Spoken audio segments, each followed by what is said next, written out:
ನಾಳೆ ಸೆಪ್ಟೆಂಬರ್ 14ನೇ ತಾರೀಕು ಬಹಳ ಭಯಂಕರವಾದಂತಹ ಶನಿವಾರ. ನಾಳೆಯ ಶನಿವಾರದಿಂದ ಈ 5 ರಾಶಿಯವರಿಗೆ ಮುಂದಿನ 55 ವರ್ಷಗಳ ಕಾಲ ರಾಜಯೋಗ ಅನ್ನೋದು ಶುರುವಾಗುತ್ತೆ. ಮುಟ್ಟಿದ್ದೆಲ್ಲ ಬಂಗಾರವಾಗಲಿದೆ. ಹಾಗಾದರೆ ಅಂತಹ ಅದೃಷ್ಟವಂತ ರಾಶಿಗಳು ಯಾವುದು, ಹಾಗೆ ಅವುಗಳಿಗೆ ಯಾವೆಲ್ಲ ಲಾಭ ಸಿಗಲಿದೆ ಅಂತ ಈ ವಿಡಿಯೋದಲ್ಲಿ ನೋಡೋಣ ಬನ್ನಿ. ಅದಕ್ಕೂ ಮುನ್ನ ನೀವೇನಾದರೂ ಆಂಜನೇಯ ಸ್ವಾಮಿಯ ಭಕ್ತರಾಗಿದ್ದಲ್ಲಿ ಈ ವಿಡಿಯೋಗೆ ಈಗಲೇ ಒಂದು ಲೈಕ್ ಕೊಡಿ ಮತ್ತು ತಪ್ಪದೇ ನಮ್ಮ ATV ಕರ್ನಾಟಕ ಯೂಟ್ಯೂಬ್ ಚಾನಲನ್ನು ಸಬ್ಸ್ಕ್ರೈಬ್ ಮಾಡಿಕೊಳ್ಳಿ.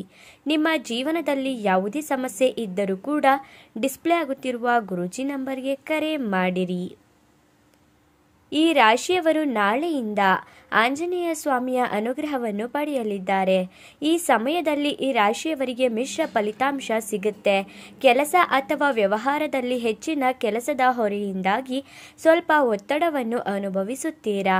ನಿಮ್ಮ ವ್ಯಾಪಾರ ವ್ಯವಹಾರದಲ್ಲಿ ಜಾಗರೂಕತೆಯಿಂದ ಇರಬೇಕು, ಏಕೆಂದರೆ ಮುಂದಿನ ದಿನಗಳಲ್ಲಿ ಒಳ್ಳೆಯ ಪ್ರಯೋಜನವನ್ನು ಪಡೆಯುವ ಸಾಧ್ಯತೆ ಇದೆ. ಹಾಗಾಗಿ ಎಚ್ಚರವನ್ನು ವಹಿಸಬೇಕು. ಹವ್ಯಾಸ ಎಂಬುದಕ್ಕಾಗಿ ಹೆಚ್ಚು ಖರ್ಚನ್ನು ಮಾಡುವುದು ತಪ್ಪಿಸಬೇಕು. ಈ ರಾಶಿಯವರಿಗೆ ಮುಂದಿನ ದಿನಗಳಲ್ಲಿ ಒಳ್ಳೆಯ ಆದಾಯ ಪಡೆಯುತ್ತಾರೆ. ನೀವು ಕೋಪಗೊಳ್ಳುವ ಬದಲು ಶಾಂತ ಮನಸ್ಸಿನಿಂದ ವರ್ತಿಸಬೇಕಾಗತ್ತೆ. ಇನ್ನು ಆರ್ಥಿಕ ರಂಗದಲ್ಲಿ ಮುಂದಿನ ದಿನಗಳು ಉತ್ತಮವಾಗಿರುತ್ತದೆ. ಈ ರಾಶಿಯವರು ಅನುಭವಿಸಿದಂತಹ ಎಲ್ಲ ಕಷ್ಟಗಳು ಕೂಡ ಕೆಲವೇ ದಿನಗಳಲ್ಲಿ ದೂರವಾಗುತ್ತದೆ. ನಿರುದ್ಯೋಗಿಗಳಿಗೆ ಉದ್ಯೋಗ ಸಿಗುತ್ತೆ. ವ್ಯಾಪಾರಿಗಳಿಗೆ ಈ ಧನ ಸಾಮಾನ್ಯವಾಗಿರುತ್ತದೆ. ಹಣದ ವಿಚಾರಗಳು ಉತ್ತಮವಾಗಿರುತ್ತದೆ.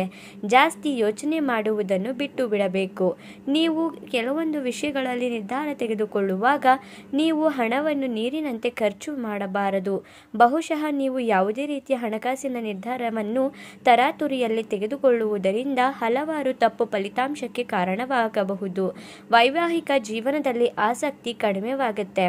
ನೀವು ನಿಮ್ಮ ಸಂಗಾತಿಯಿಂದ ದೂರ ಆಗಲು ಬಯಸುತ್ತೀರಾ. ಈ ಸಮಯ ನೀವು ಉತ್ತಮವಾಗಿ ಇಟ್ಟುಕೊಳ್ಳಬೇಕು. ಮೋಜು ಮಾಡಲು ಸ್ವಲ್ಪ ಅವಕಾಶ ಸಿಗುತ್ತೆ. ತುಂಬಾನೇ ಸಂತೋಷದಿಂದ ಇರುತ್ತೀರಾ. ನೀವು ಕುಟುಂಬದ ಸದಸ್ಯರೊಂದಿಗೆ ಸಮಯವನ್ನು ಕಳೆಯುವ ಸಾಧ್ಯತೆ ಹೆಚ್ಚಾಗಿರುತ್ತದೆ. ಬಹಳ ಸಮಯದಿಂದ ಕಾಯುತ್ತಿದ್ದಂತಹ ಪ್ರತಿಭೆಯನ್ನು ತೋರಿಸುವ ಅವಕಾಶಗಳು ಕೂಡ ನಿಮಗೆ ಲಭಿಸುತ್ತದೆ.